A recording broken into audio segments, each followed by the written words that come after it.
fibrosas, cartilaginosas e sinoviais. Fibrosas são as quase imóveis, né?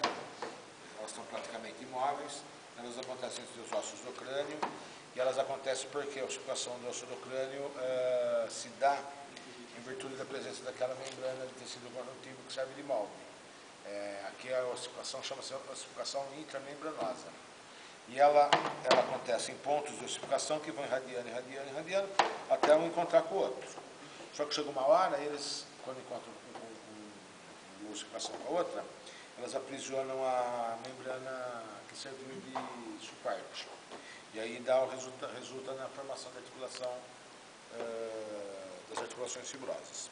Então as articulações acontecem entre os ossos do crânio e elas, de acordo com a morfologia, né, da superfície dos ossos que se articulam, a gente pode classificar em escamosas, que seria essa daqui, né, entre o... Mas pegar, como a técnica não tirou o osso de verdade, para pegar um crânio de verdade, vocês conseguem pôr o dedo assim aqui, ó, a unha, né, e ver que é uma... Está aparecendo uma escama. Deixa eu ver, pai. Aí está aparecendo uma escama perfeitinho, então não é difícil. Depois essa daqui, ó, essa daqui entre o frontal e os parietais, ela é serreadinha, ó. Então essa daqui chama serrátil ou serreada. Depois aqui, ó, entre os dois parietais e os parietal e occipital, ela é denteada, tá vendo? Ó? É uma serrilha mais que se encaixa mais, né? Então a gente chama esse tipo de articulação de denteada. Depois a gente tem esse aqui, ó, que a superfície dos ossos é mais ou menos plana. Então a gente chama de articulação plana, é retilíneo da superfície. Então nós vimos a escamosa, a serrátil, a denteada, a plana. Depois tem aqui, ó, a esquindilese, que é entre a lâmina perpendicular do osso etimoide, e o vômer, que é um osso que passa por baixo.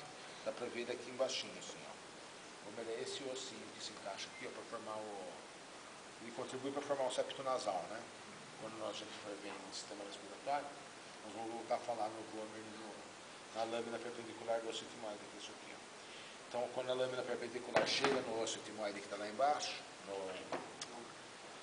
a lâmina perpendicular é do osso etimoide. Ela chega lá embaixo para se encontrar com o vômer, né? Aí ela forma aquele encaixe do tipo esquindilese. Como o nome é cabeludo, vocês vão esquecer. Né? Se fosse o nome comum, vocês iam esquecer. E depois a gente tem outro tipo de articulação, que é a articulação que ocorre entre o alvéolo dentário, que é o receptáculo, né, que recebe a raiz do dente. Lá tem um ligamento fibroso, né, tecido conjuntivo fibroso, e como tem essa aparência e tal, ela não chama sutura, né, ela chama gompose. Suturas são aqui em cima. Tá? Então essas articulações são quase que imóveis. E nessas articulações, elas acabam soldando com o transcorrer da vida, né? Por causa da falta de mobilidade que tem essa junção entre os ossos aí. Então, muito comum, aqui o frontal já junta com 10 anos de idade, o frontal já está fundido, depois esses aqui começam a fundir com uma idade mais avançada. Mas pela fusão desses ossos, dá para a gente determinar mais ou menos, né, a idade do dono daquele esqueleto lá. A gente só vai ver o esqueleto, né? Se ele tivesse vivo, a gente perguntava para ele pessoalmente. Como ele vai estar morto, a gente vai ver de quantos anos será que tem esse pintado. Aí, conforme os ossos estão soldados ou não, né, eles vão ter 50, 60, 70. Porque esses ossos começam a soldar a partir dos 40, 50 anos, eles começam a soldar. Tá bom? Depois nós vamos fazer as articulações cartilaginosas. São articulações mais ou menos móveis. Aqui, ó.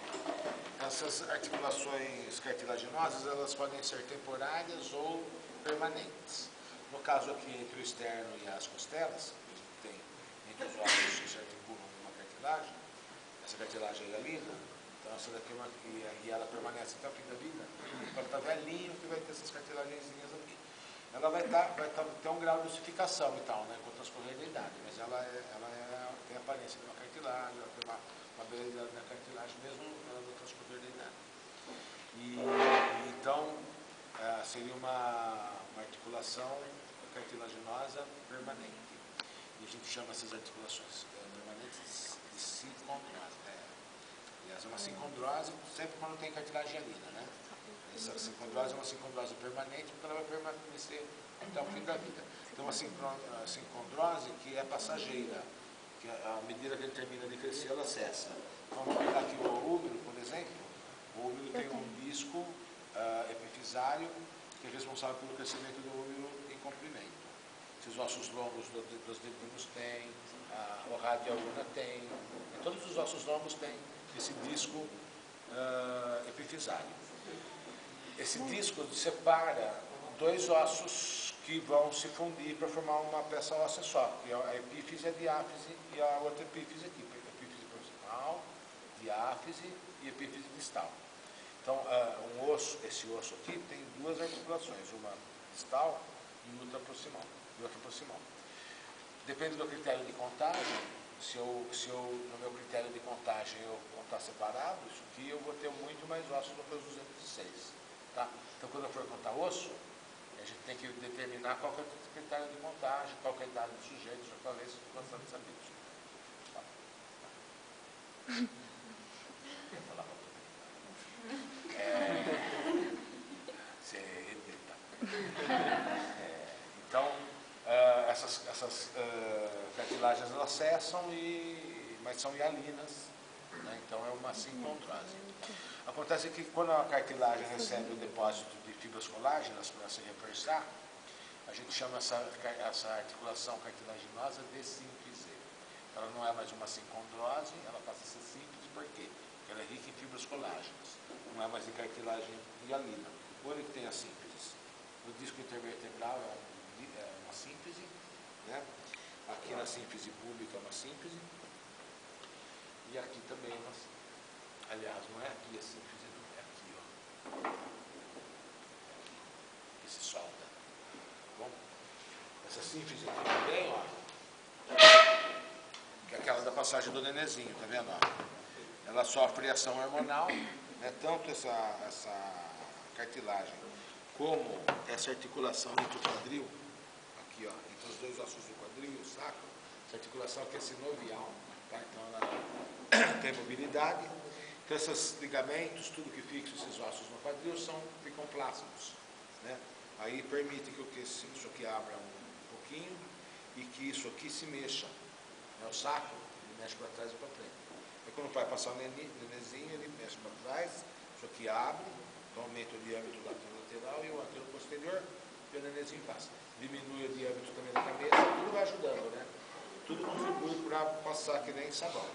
Ele já vem também besuntadinho numa gordurinha, né, o cadinho, ele passa que nem quiabo. Eu nunca vi, mas deve ser, né? Eu tentei ver, né, os meus filhos nasceram, mas os médicos